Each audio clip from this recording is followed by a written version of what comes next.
She called me in February, her voice dripping with expectation. Can you organize my birthday again this year? Same as last time. Venue, catering, music. You're the only one I trust. I stared at the phone. Not a word about mine, which had passed 2 weeks before.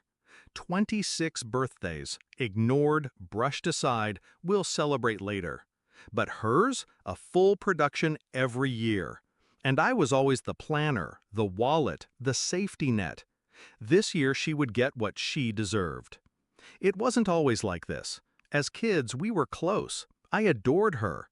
She was my older sister, my shield in schoolyard fights, my comfort when mom was cold, dad absent. But as years passed, I noticed a pattern. Her birthday was sacred. Balloons, cakes, parties stretching until dawn. Mine? Forgotten. Always forgotten. When I was 12, I waited by the door for someone, anyone, to say the words. No one did. The cake on the counter was hers, baked early for her party the next day. At 18, I drove myself to the diner and bought my own slice of pie. They were too busy setting up her big night. At 21, I drank alone, while she held court in a ballroom I'd rented for her because she deserved it. By 26, the pattern was carved into stone. They remembered her. They erased me. And they expected me to smile while doing the work. I didn't confront them. I didn't shout. I planned. She wanted the same hotel ballroom as last year. I booked it. I coordinated menus, floral arrangements, a DJ. I sent out invites to 150 guests under her name. I confirmed every detail. But I also made sure no deposit was paid, no contracts signed, no orders finalized. Every smiling, "Of course we'll handle it," email I sent was a blade I kept hidden. The night arrived. Guests arrived in gowns and suits, laughter spilling into the marble lobby. They followed signs pointing to the ballroom, chatting about champagne and music. But when the doors opened, silence. No tables, no flowers, no food. Just an empty room echoing with confusion. The DJ never came. The caterer never arrived. The bar stood dry. 150 people. No celebration, no music. And her, standing in the middle, face pale, eyes darting as whispers turned into ridicule. Where was I? On a beach an hour away, bare feet in the sand, cocktail in hand, watching the tide wash smooth the marks of the day.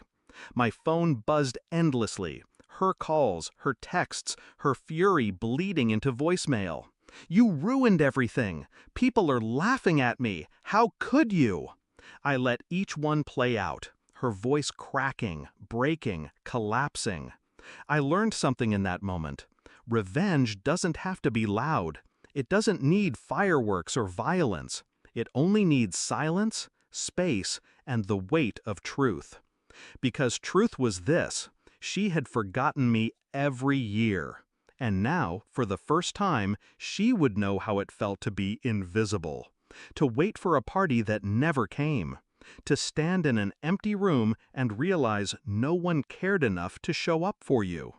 When I returned 2 days later, she confronted me. "You did this. Admit it." I met her eyes, calm. "Did what?" "I booked everything, like you asked."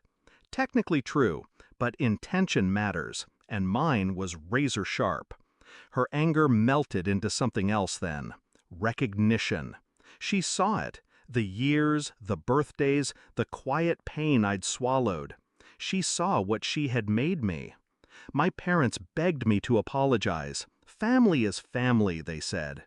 But family remembers. Family cares. Family doesn't leave one child in the shadows while crowning the other with candles. So I didn't apologize. I left the table, left their house, left the years of being their silent servant. Now, every birthday, I book my own escape. A beach, a cabin, a city I've never seen. I raise a glass to myself, quietly, without expectation. And her? She books her own parties now. Smaller, less grand, because guests remember the night of silence, the night her family failed her, the night her sibling disappeared and left her in the dark. Do I regret it? No. I regret the 26 years I waited for them to see me. I regret the candles I blew out alone. I regret the nights I stayed, hoping it would change. But that night, that perfect silence, that was my gift to myself.